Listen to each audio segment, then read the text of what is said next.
මේ ඉන්නේ සෙලෙස්කි.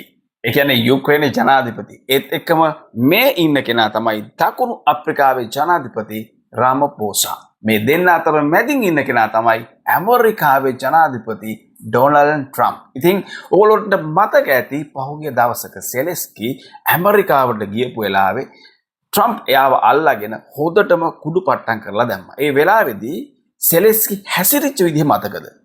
Bless. You don't know that. God bless. You don't God know bless. that. You will not you have a war.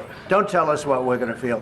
We're trying to solve a problem. Don't tell us what we're going to feel. I'm not telling you. ඔව් ගොඩක් අය කිව්වේ සෙලෙස්කිට මේක හරියට handle කරගන්න බැරි වුණා කියලා. ඒ කියන්නේ සෙලෙස්කිගේ රාජ්‍යතාන්ත්‍රික භාවය පිළිබඳව ප්‍රශ්නයක් ඇති වුණා. ඉතින් මීට පස්සේ ට්‍රම්ප් ඒ වැඩේම රාමපෝසටත් කරන්න ගියා. මේ තමයි රාමපෝසට වෙච්ච දේ සහ එයා ඒක හැන්ඩල් කරපු විදිය. Recently got killed, and I don't know how it can get any worse. He's Let me clarify that, because what you saw, the speeches that have been made, one, that is not government policy.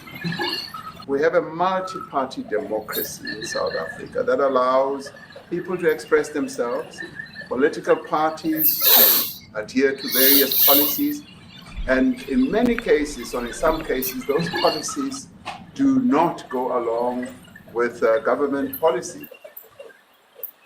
මේ වෙලාවේදී සෙලෙස්කිගේ ඒ වගේම රාමපෝසාගේ diplomatic භාවය පිළිබඳව ලෝකෙම කතා වුණා. Diplomatic කියන වචන තේරුම තමයි රාජ්‍යතාන්ත්‍රික කියලා කියන අදහස. එහෙම නැත්නම් උපායශීලීත්වය කියලා අදහසත් ඒකේ තියෙනවා.